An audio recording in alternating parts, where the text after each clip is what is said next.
Social और cultural expectations, ये जो थर्ड टाइप होता है, expectation shaped by society, traditions और फैमिली। ये भी मैं कहती हूँ ना बहुत बुरा है। ये हमें हमारी फैमिली, हमारी सोसाइटी, हमारे ट्रेडिशंस, हमारे कल्चर से हमें सिखाया, जैसे मेन शुड नेवर क्राई, मर्दों को नहीं रोना। और दैट्स द रीजन कि आज मेन जो है अपने अंदर सारे पेन को स्टोर कर रहे हैं।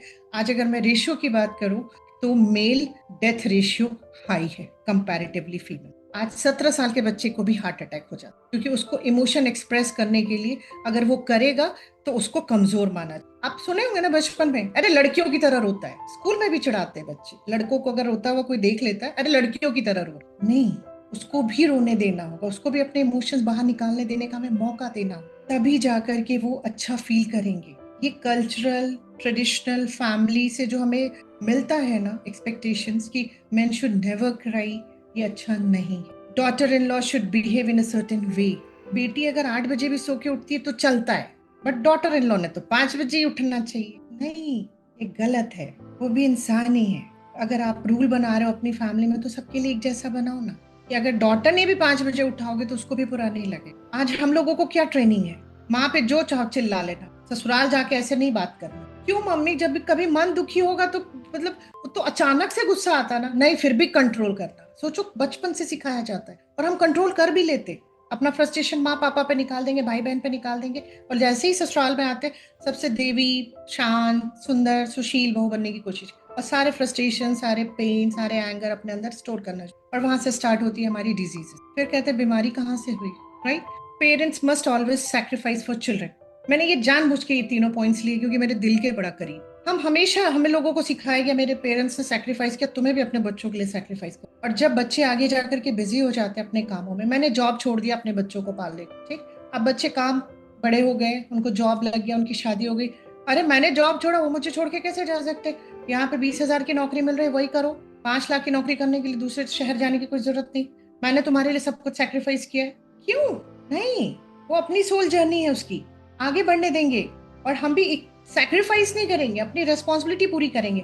उन्हें अच्छा पढ़ाएंगे, अच्छा लिखाएंगे, उन्हें अच्छा खाना खिलाएंगे, अच्छे कपड़े पहनाएंगे, उन्हें जो भी बनने के लिए उन्हें जो भी मदद होगी हम करेंगे। बट थोड़ा थोड़ा हम अपना काम भी करते रहेंगे, अपने स्किल पे काम करते रहेंगे। जब वो हमें बड़े होकर के शादी ब्याह करके चले जाएंगे तो मेरे पास एक स्किल होगा, मैं फिर से अपना काम कर सकती हूँ। मैंने बच्चों के लिए किया तो वहां फील रखना है, डील नहीं करना बच्चों से, कह रहे बच्चों इतना पैसा लगाया तुम्हारा, अब बुढ़ापे में इतना तुम लगाओ। नहीं, फील रखो, प्यार रखो, बस डील नहीं करना बच्चों से।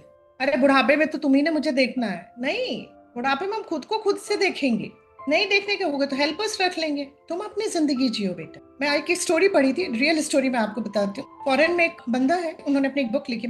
जब उनको बीमारी होती है तो पता चलता है उनकी मसल्स जो है ना, उनको डिजीज हुआ था, उसमें उनकी मसल्स वीक हो रही थी, और धीरे धीरे धीरे वीक होते होते 2 साल के अंदर उनकी डेथ हो जानी थी। डॉक्टर ने उनको ऐसा समझा दिया था। तो उन्होंने क्या किया कि उनके 2 बेटे थे, बाहर रहते थे, दोनों अपने वाइफ बच्चे को लेकर उनके पास आ गए। बोले कि डैडी अब हम आप लोग आपको लुक आफ्टर करेंगे, क्योंकि आपके पास 2 साल का ही समय है। तो पहली चीज तो उन्होंने ये बोली कि बेटा 2 साल बहुत बड़ा टाइम होता है। जो पेशेंट्स, जो लोग हार्ट अटैक से चले जाते हैं वो अपनों को गुड बाय भी नहीं बोल पाते, तो मेरे पास 2 साल तो है कम से कम लोगों को गुड बाय बोल। और दूसरा कि तुम दोनों अपना काम छोड़ करके यहाँ नहीं रहो। तो बोले कि आपने हमारे लिए क्या नहीं किया? बोले इसलिए नहीं किया कि तुम एक समय के बाद अपने सपने छोड़ करके मेरे पास आ जाओ। और तीसरा जो बोला उसको ध्यान से सुनना, वो मेरे दिल के भी बहुत करीब है, मैं भी यही सोच रखती हूँ। तुम दोनों की फैमिली को मैं रोज उठ के देखूंगा और मैं सोचूंगा कि मेरी बीमारी ना सिर्फ मुझे अकेले को नहीं मार रही है, मेरे साथ साथ कितने मेरे बच्चों को भी मार। मैं रोज उठूंगा और तुम लोगों को देखूंगा कि तुम अपने सपने, अपनी जिंदगी, अपनी लाइफ छोड़ के मेरे पास आ गए हो। तो मैं जो एक दिन में एक बार मरूंगा, वो मैं उतनी बार मरूंगा जितनी बार मैं तुम लोगों के चेहरे। और जो हेल्पर होगी या मैं हेल्पर रखूंगा, उसका काम होगा, वो उसका जॉब होगा। मुझे जब भी जरूरत होगी तो हम आपको कॉल कर लेंगे, लेकिन प्लीज मुझे एक बार पे एक दिन में एक ही बार मरने, क्योंकि मैं आप लोगों को जितनी बार देखूंगा मुझे लगेगा मेरे बेटे ने अपने सपनों को मेरे लिए, मैं नहीं जी।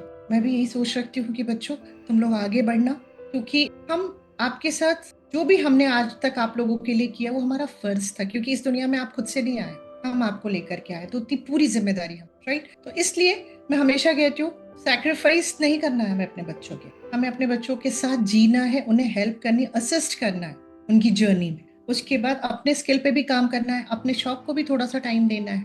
बहुत सारी मदर्स को मैं सुनती हूँ कि 100 रुपए आए ना तो मैंने दोनों बच्चों को कपड़े दिला दिए, मैंने नहीं लिया। अरे 100 रुपए आए तो चारों लोग लो ना, 25-25 रुपए के कपड़े ले लो। ये कहाँ लिखा है कि 50-50 के बच्चों को पहनाएंगे, अपने फटा हुआ पहनेंगे? क्यों? क्योंकि जब इतना लंबा सेक्रीफाइस करेंगे तब ना इतना बड़ा एक्सपेक्टेशन आएगा कि ओह मैंने तो अपने फटे कपड़े पहने। ये सब विक्टिम हुड प्ले करने का है, नहीं प्ले करना हमें विक्टिम, हमें मदर बनना है, राइट? तो अगर आप जो सोशल और कल्चरल एक्सपेक्टेशंस होता है, इससे भी हमें अपने आप को बचाना। सोशल और कल्चरल एक्सपेक्टेशन को अगर हम रखते हैं अपनी लाइफ में, तो it creates pressure to fit roles instead of being true.